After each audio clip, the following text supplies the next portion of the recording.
Hello, and welcome to Fort Bliss, Texas. My name is Corey Smith, and this is my interpersonal communication project. This is for HECO 508, Studies in Interpersonal Communication.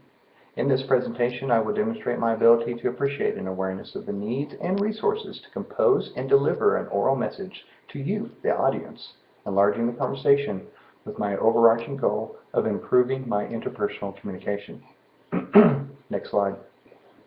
In this presentation, I will define what is communication, defining the enlargement of the conversation, identifying my overarching goal, describing my background and behavior blend, defining potential barriers in my impersonal communication, weaknesses and strengths, identifying and providing possible solutions to internal and external listening and talking barriers, and my plan of action to communicate effectively in a Christian counseling setting. Next slide. What is communication?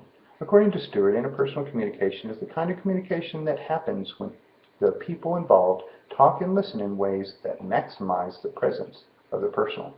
The definition of communication, according to Peterson, is to commune. It has at least two levels: sharing information and connecting with others. Next slide.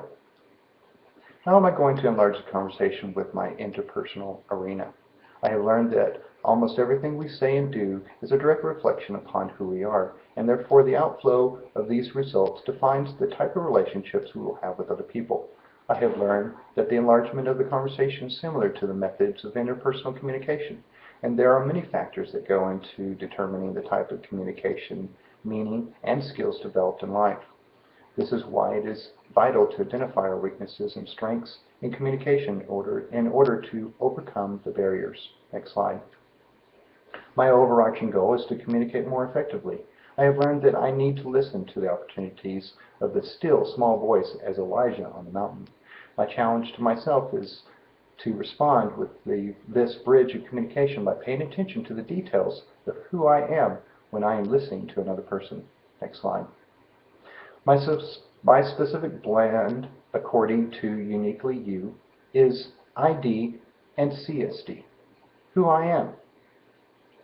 My strengths are hard work and leadership. However, I can be my worst enemy when I set goals which are unattainable.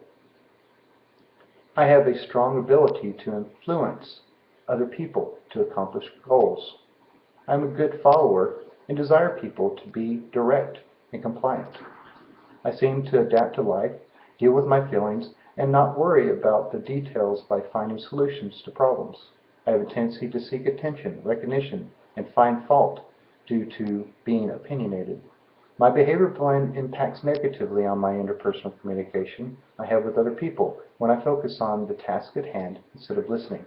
I expect others to feel enthusiastic about projects. However, I tend to not consider their feelings and opinions. I relate to others with positive inspiration and determination. I am more comfortable in expressing instead of dealing with feelings and constructive criticism. The insightful interpretation from this communication skills assessment and DISC assessment as they relate to my personal life and education have positively impacted my ability to communicate more effectively with my friends, colleagues, and family. My challenge to others is to respond with this bridge of communication by paying attention to the details of who they are when listening to another person. Next slide.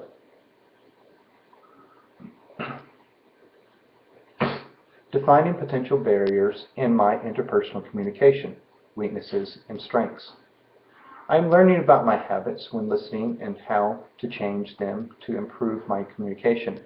I am learning mutual respect of others' ideas and thoughts.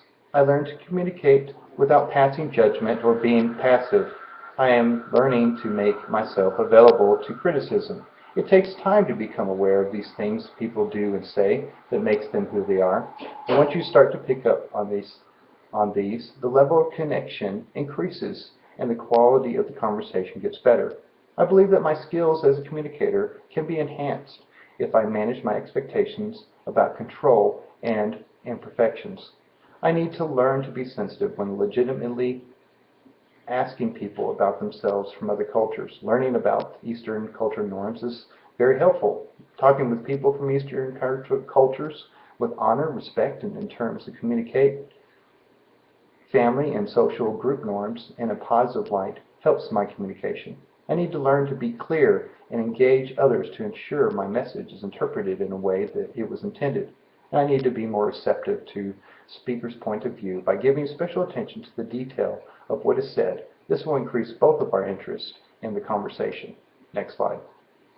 In addition, my perception and selection in interpreting cues helps me to make meaningful communication. I need to learn to pick up on the inferring cues that have meaning in my relationships. I need to connect using nexting. This is a skill that will help me to clarify, paraphrase, and use empathy when having a conversation. I need to work on excelling in my relationships. I need to work on trusting what other people say about themselves and value their opinions of me. This self-awareness will help me validate the communication for me and move me towards more positive self-disclosure. Lastly, I learned that a characteristic of a good listener is one who focuses on an area of interest in the talker's message. Clients need to feel that I'm listening from my heart. Next slide. How identify and provide possible solutions to internal and external noise pollution. I learned about 3 factors that affect communication: perception, reception, and intention. I need to regulate my emotional talk. This will ensure my listening does not suffer and that I do not interrupt, create physical barriers or semantic errors when I am communicating. Then the conversation will be positive and fruitful. Nonverbal communication or cues can be tricky to follow at times, and this is a skill that will take time to hone. Only one way I can learn this is to listen to myself when I am talking to others. There are specific phrases that I need to omit from my conversations. I identified these as always, never, all, and every. This change in wording these will help me to be more specific about my concept and feelings, and I am learning to be more observational and constructive and non-judgmental. I need to be more positive when handling conversations as an engaged listener. Next slide.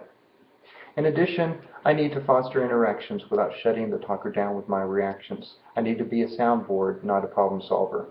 I need to lead clients to solve their problems through prayer with the help of the Holy Spirit. I'm learning to use what, how, when, where, and who in response to a client instead of why. The emotional level of the conversation needs to be positive feedback, not my advice or opinions. One area I need to focus on is the eliminating distractions when concentrating on the client. Another area I need to work on is picking up on nonverbal cues and reading body language. In addition, I learned to narrow my points in my mind so I can express them as a single point. This helps the clients understand without needing multiple repetitions or sensory tools to support my points so that they can remember what I have said to them. Next slide. The use of the talker listener card helps to keep focus balanced upon developing a great self-assessment. I learned that dialogue is making meaning together while letting the other person bring their message to the conversation.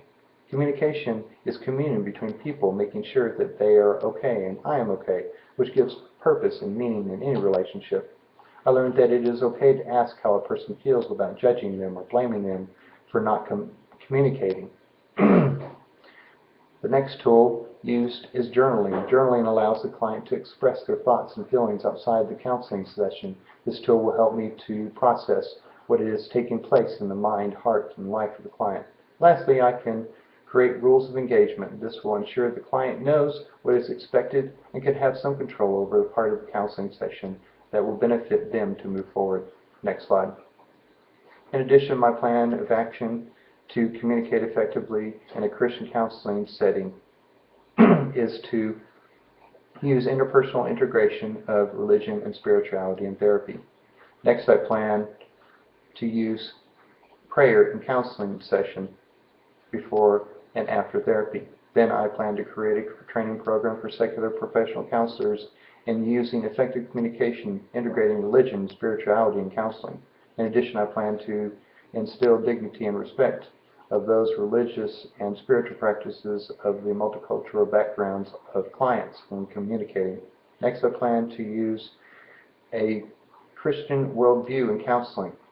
I plan to use the integration of faith and learning in counseling.